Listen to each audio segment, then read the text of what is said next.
Student credit card নিয়ে আজকে অফিসিয়ালভাবে একটি নোটিশ প্রকাশিত করা হয়েছে। কি বলা হয়েছে নোটিশটায় বিস্তারিতভাবে আপনাদের সামনে তুলে ধরার চেষ্টা করব।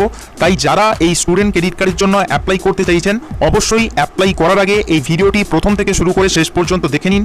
এই ভিডিওটি থেকে আপনারা জানতে পারবেন যে কিভাবে পাবেন এই কার্ড এবং এই কার্ড পাওয়ার পুরো প্রসেসটা কি, এটা কিন্তু আপনাদেরকে এই ভিডিওটিতে বলে দেব। এছাড়াও আপনারা কোন কোন কাজে লাগাতে পারবেন এই ক্রেডিট কার্ড থেকে টাকা পাওয়ার পর, লোন আপনাদের মেটানোর প্রসেসটা কি বলা হয়েছে সেটাও কিন্তু অল্প বিস্তর আজকে এই ভিডিওটি থেকে আপনারা জানতে পারবেন। তো চলুন দেরি না করে আজকে আমাদের এই ভিডিওটি শুরু করা যাক। ভিডিওটি শুরু করার পূর্বে আপনাদের কাছে রিকোয়েস্ট করছি, যদি ভিডিওটি ভালো লাগে অবশ্যই লাইক করবেন, শেয়ার করবেন ভিডিওটিকে আপনাদের বন্ধুদের সাথে। এছাড়া চ্যানেলটিকে অবশ্যই সাবস্ক্রাইব করে পাশের বেল আইকন প্রেস করে অল নোটিফিকেশন করে রাখবেন, যাতে ভবিষ্যতে টাইম টু টাইম আরও আপডেট আপনারা পেয়ে যেতে পারেন। তো চলুন আজকে দেখে নেওয়া যাক অফিসিয়াল নোটিশেতে কি বলা হয়েছে। তো দেখুন, এই ভিডিওটির প্রথমেই যেটা আপনাদেরকে বলবো সেটা হলো কিভাবে আপনারা এই কার্ড হাতে পাবেন। এটা নিয়ে আপনাদের অনেকের মধ্যে একটা কনফিউশন রয়েছে। আপনারা অনেকেই কমেন্টে জিজ্ঞাসা করেছিলেন যে আপনারা কি 30শে জুনই অনলাইনে আবেদন করলে এই কার্ড কি হাতে পেয়ে যাবেন। তো দেখুন, প্রথমেই বলবো এটা কিন্তু সম্পূর্ণ ভুল ধারণা। আপনারা কিন্তু 30শে জুন এই কার্ড কিন্তু কখনোই পাবেন না। অর্থাৎ কিভাবে পাবেন সেটা কিন্তু এবার দেখে নিন। তো দেখুন, এই নোটিশটাতে বিস্তারিতভাবে যেটা বলা হয়েছে সেটা থেকে কিন্তু আপনাদেরকে বলছি। প্রথমে দেখুন, 30শে জুন থেকে আপনারা অনলাইনে অ্যাপ্লাই করতে পারবেন এই ক্রেডিট কার্ডটি পাওয়ার জন্য। সেই অ্যাপ্লিকেশান আপনারা যে এখন ফার্স্ট সেমিস্টারে বা ফার্স্ট ইয়ারেতে যে কলেজে বা যে ইনস্টিটিউশনে পড়ছেন সেই ইনস্টিটিউশনের হেড অফ দ্য ডিপার্টমেন্টের কাছে যাবে, অর্থাৎ যিনি প্রধান রয়েছেন তার কাছে যাবে সেই অ্যাপ্লিকেশানটি। সেটাকে ভেরিফাই করা হবে এবং ফরওয়ার্ড করা হবে হচ্ছে উচ্চশিক্ষা দপ্তরের কাছে, অর্থাৎ হায়ার এডুকেশন যে ডিপার্টমেন্ট রয়েছে সেই ডিপার্টমেন্টের কাছে এই অ্যাপ্লিকেশানটি যাবে এবং উচ্চশিক্ষা দপ্তর এই অ্যাপ্লিকেশানটাকে ভালোভাবে পরীক্ষা করে নেওয়ার পর তারপর সেই অ্যাপ্লিকেশানটাকে পাঠানো হবে ব্যাংকেতে। তো ব্যাংক এবার সেটাকে অ্যাপ্রুভ করবে এবং তারপর স্যাংশন করবে, তারপর কিন্তু আপনারা এই ক্রেডিট কার্ড হাতে পাবেন। তো এই হলো মেন ব্যাপার, আপনারা কিভাবে ক্রেডিট কার্ডটি হাতে পাবেন। এখানে একটা খুবই গুরুত্বপূর্ণ কথা বলা হয়েছে অবজেক্টিভে, এটা আপনাদেরকে বলে দিচ্ছি। জিজ্ঞাসা করেছিলেন, ধরুন কেউ ওয়েস্ট বেঙ্গলে আপনারা থেকেছেন এবং আপনারা যে কোর্স পড়ছেন, অর্থাৎ কেউ ধরুন বিএসসি নার্সিং করছেন, বাইরে থেকে ব্যাঙ্গালোর থেকে করছেন, তো আপনারা কি এই ক্রেডিট কার্ড থেকে লোন নিতে কি পারবেন। এখানে দেখুন সেটাই বলা হয়েছে যে এই ক্রেডিট কার্ড থেকে যে সমস্ত স্টুডেন্ট বাইরে পড়াশোনা করছে, অর্থাৎ outside the state of West Bengal or abroad, এখানে কিন্তু বলা হয়েছে তারাও কিন্তু এই ক্রেডিট কার্ড থেকে 10 লক্ষ টাকা করে বা 10 লক্ষ টাকা পর্যন্ত কিন্তু লোন নিতে পারবে। তো এখানে আপনাদেরকে বলে রাখি, যারা আপনারা বাইরে থেকে জিএনএম নার্সিং কোর্স বা বিএসসি নার্সিং কোর্স করছেন, আপনারা বেশিরভাগ স্টুডেন্টই কিন্তু কমেন্ট করেছিলেন, আপনাদেরকেও বলে রাখলাম আপনারা কিন্তু এই ক্রেডিট কার্ড থেকে 10 লাখ টাকা পর্যন্ত চাইলে লোন কিন্তু নিতে পারবেন। ক্রেডিট কার্ডের কিছু বেনিফিটস আপনাদেরকে বলবো, যেমন ধরুন এই ক্রেডিট কার্ড থেকে আপনারা সর্বাধিক 10 লক্ষ টাকা পর্যন্ত কিন্তু লোন নিতে পারবেন। অর্থাৎ দেখুন এখানে তো বলাই হচ্ছে ম্যাক্সিমাম যে লিমিটটা রয়েছে সেটা কিন্তু 10 লাখ টাকা পর্যন্ত রয়েছে। ধরুন কেউ বাইরে থেকে বিএসসি নার্সিং কোর্স করছেন, আপনাদের খরচা ধরুন 6 লাখ টাকা, তো সেক্ষেত্রে আপনারা কিন্তু 6 লাখ টাকা পর্যন্ত কিন্তু লোন নিতে পারেন। এবারে আপনারা অনেকেই ইন্টারেস্ট যে রেটটা এই লোনের সেটা জানতে চেয়েছিলেন, তো এটাও দেখুন এখানে বলা হচ্ছে যে normal simple interest rate of 4%, অর্থাৎ আপনাদের এখানে যে ইন্টারেস্ট রেটটা আছে সেটা কিন্তু রয়েছে 4% এবং এটা কিন্তু সিম্পল ইন্টারেস্ট, অর্থাৎ যে সরল সুদ যে হারে যে ইন্টারেস্ট হয় সেটা কিন্তু রয়েছে 4%। এটা গেল আপনাদের আরও একটি গুরুত্বপূর্ণ পয়েন্ট। এবারে আপনাদেরকে বলবো এই ক্রেডিট কার্ড থেকে আপনারা যে লোন নেবেন বা এই ক্রেডিট কার্ডটি যে পাচ্ছেন এটা কোন কোন পারপাসে ব্যবহার করতে পারবেন।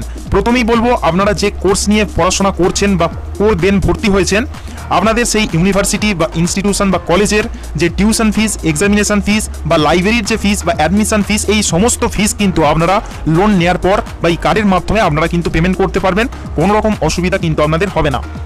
এছাড়াও দেখুন এখানে আরেকটা কথা বলা হয়েছে, fees required for accommodation in college, university, higher education institute, hostel.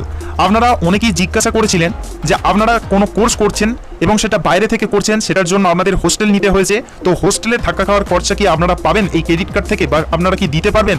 এটাও দেখুন এখানে কিন্তু বলা হয়েছে আপনারা কিন্তু দিতে পারবেন, অর্থাৎ নন ইনস্টিটিউশনাল যে এক্সপেন্সেস সেটারও কিন্তু ব্যবস্থা এই ক্রেডিট কার্ডের থেকে লোন নেওয়ার পর আপনারা কিন্তু পাবেন, অর্থাৎ এর সুযোগ কিন্তু আপনারা পাবেন।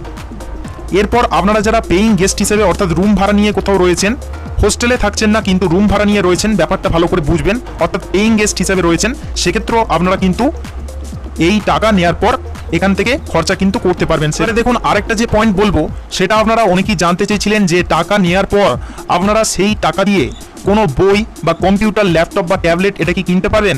এটাও দেখুন এখানে কিন্তু স্পষ্ট করে বলা হয়েছে যে cost for purchasing books, computer, laptop, tablet etcetera আপনারা কিন্তু কিনতে পারবেন। অর্থাৎ এটা যে কিনবেন এর যে খরচাটা সেটাও কিন্তু এই ক্রেডিট কার্ড থেকে লোন নেওয়ার পর কিন্তু আপনারা দিতে পারবেন, কোনো রকম অসুবিধা কিন্তু আপনাদের হবে না। এরপর দেখুন বলা হচ্ছে যে আদার expenses required for completion of course such as study tools, project works, thesis etcetera. তো এখানে দেখুন এটাই বলা হচ্ছে যে আপনারা ধরুন কোনো কোর্স করছেন এবং সেটার জন্য আপনাদের স্টাডি ট্যুর বা প্রজেক্ট ওয়ার্কসের জন্য যে টাকা পয়সা আপনাদের দিতে হয় সেটাও কিন্তু আপনারা এই টাকা থেকে দিতে পারবেন। এবারে দেখুন এখানে কিছু নোট দেওয়া রয়েছে, এটা চাইলে আপনারা পিডিএফ থেকে পড়ে নিতে পারবেন। কোনো কোশ্চেন থাকলে কমেন্ট বক্সে এসে কমেন্ট করতে পারেন বা আমাকে পার্সোনালি ইনস্টাগ্রামে বা ফেসবুক পেজে এসেও কিন্তু জিজ্ঞাসা করতে পারেন। এবার দেখুন এই কার্ড নেওয়ার জন্য আপনাদের এলিজিবিলিটি কি কি আছে। এখানে এলিজিবিলিটি ক্রাইটেরিয়াতে কি বলা হচ্ছে, যেটা আপনাদেরকে প্রথমেই বলেছিলাম, অবশ্যই আপনাদেরকে ভারতীয় নাগরিক হতে হবে এবং অবশ্যই আপনাদেরকে লাস্ট 10 ইয়ার্স ধরে ওয়েস্ট বেঙ্গলের বাসিন্দা হতে হবে, অর্থাৎ ওয়েস্ট বেঙ্গলে বসবাস করতে হবে, তবেই কিন্তু এই কার্ডের জন্য আপনারা অ্যাপ্লাই করতে পারবেন। এবারে দেখুন বলা হচ্ছে সেটা হলো অবশ্যই আপনাদেরকে কোথাও যে কোর্স করবেন সেটার জন্য এনরোল করে রাখতে হবে। অর্থাৎ ধরুন আপনারা কেউ ক্লাস 10-এ পড়বেন বা হায়ার সেকেন্ডারি এই বছরে দিয়ে ইউজি কোনো কোর্সে পড়বেন বা পিজি কোর্সে ভর্তি হবেন, এছাড়াও কোনো প্রফেশনাল কোর্স করবেন যেমন নার্সিং বা ডিপ্লোমা কোর্স, সেটা আউটসাইড অফ দ্য স্টেট হতে পারে। যেমন ধরুন ব্যাঙ্গালোর থেকে কেউ বিএসসি নার্সিং কোর্স করতে চাইছেন, সেক্ষেত্রেও আপনারা কিন্তু অ্যাপ্লাই করতে পারবেন, কোনো প্রবলেম হবে না। এছাড়াও দেখুন আপনারা কেউ ইউপিএসসি বা পিএসসির জন্য কোচিং ইনস্টিটিউশন থেকে পড়াশোনা করছেন কম্পিটিটিভ এক্সামিনেশনের জন্য, সেক্ষেত্রেও কিন্তু আপনারা টাকাটা পাবেন। এরপর দেখুন বলা হচ্ছে যে interested student should not be above 40 years of age at the time of application. অর্থাৎ আপনারা যে 30শে জুন থেকে যে অ্যাপ্লিকেশন করবেন, আপনাদের বয়স যেন 40 বছরের মধ্যে যেন হয়, 40 বছরের বেশি যেন আপনাদের বয়স না হয়। অর্থাৎ এই সুযোগ সুবিধাটা আপনারা কিন্তু 40 বছর পর্যন্তই পাবেন। তো এবারে দেখুন আরও একটি গুরুত্বপূর্ণ পয়েন্ট আসবো, সেটা হলো মার্জিন মানি। অর্থাৎ এই মার্জিন মানি ব্যাপারটা নিয়ে অনেকেই কিন্তু আপনাদের মধ্যে একটা কনফিউশন থাকে, এটা আপনাদেরকে বুঝিয়ে দিচ্ছি। ধরুন এখানে বলা হচ্ছে আপ টু ₹4 লাখ নীল দেওয়া রয়েছে। অর্থাৎ মার্জিন মানিটা কি সেটা আপনাদেরকে বলে দিচ্ছি। ধরুন কেউ আপনারা বিএসসি নার্সিং কোর্সের জন্য কোথাও ভর্তি হয়েছেন এবং সেই কোর্স বাবদ আপনাদের 6 লাখ টাকা সেখানে পেমেন্ট করতে হবে।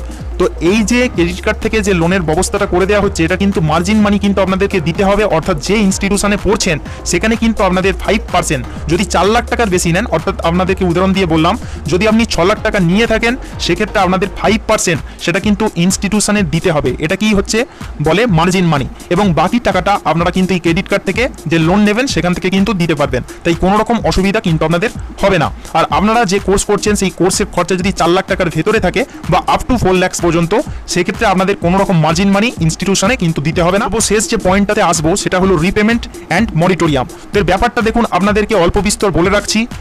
এছাড়াও কোনো কোশ্চেন থাকলে অবশ্যই কিন্তু বারবার আপনাদেরকে বলছি কমেন্ট সেকশনে এসে কিন্তু কমেন্ট করবেন, রিপ্লাই দেওয়ার কিন্তু চেষ্টা করব। তো দুটো পয়েন্ট ভালোভাবে কিন্তু বুঝে নেবেন। প্রথম যে পয়েন্টটা বলা হয়েছে যে আপনাদের স্টাডি কমপ্লিট হয়ে যাওয়ার পর আপনারা কিন্তু মনিটোরিয়াম করতে পারেন এই রিপেমেন্ট করার জন্য, অর্থাৎ পুনরায় এটার যে ধার নিচ্ছেন অর্থাৎ যে লোনটা নিচ্ছেন এটাকে শোধ করার জন্য। তো ব্যাপারটা দেখুন ভালোভাবে বুঝে নিন। টোটাল যে প্রসেসটা অর্থাৎ টাকাটা শোধ করতে হবে আপনাদের কিন্তু 15 বছরের মধ্যে, 15 বছর সময় আপনারা পাবেন। তো তার মধ্যে যদি আপনারা মরিটোরিয়াম করেন সেক্ষেত্রে আপনাদের কিন্তু টোটাল যে সময়সীমাটা হয়ে যাবে সেটা হবে কিন্তু আপনাদের 14 বছর। অর্থাৎ আপনাদের 14 বছরের মধ্যে বাদবাকি টাকাটা আপনাদের কিন্তু শোধ করতে হবে। এটাই হচ্ছে মরিটোরিয়াম। অর্থাৎ আপনাদের স্টাডি কমপ্লিট হয়ে যাওয়ার পর, অর্থাৎ পড়াশোনা শেষ হওয়ার পর যে কোর্স নিয়ে পড়বেন বা পড়ছেন সেই কোর্স নিয়ে পড়ার পর আপনারা চাইলে মরিটোরিয়াম করতে পারেন, সেটা 1 বছরের, এবং তার পরবর্তী ক্ষেত্রে অর্থাৎ 14 বছরের মধ্যে আপনাদের কিন্তু টাকাটা শোধ করতে হবে, যে টাকা আপনারা কিন্তু লোন নেবেন ক্রেডিট কার্ড থেকে। তো আশা করছি ব্যাপারটা বুঝতে পেরেছেন। আপনাদের 17 পাতা পিডিএফ থেকে গুরুত্বপূর্ণ পয়েন্টগুলো কিন্তু বলে দিলাম। আশা করছি আপনাদের মনে কিন্তু আর কোনো রকম ডাউট কিন্তু থাকবে না। এছাড়াও যদি কোনো রকম কোশ্চেন থাকে অবশ্যই কিন্তু কমেন্ট সেকশনে এসে কমেন্ট করুন।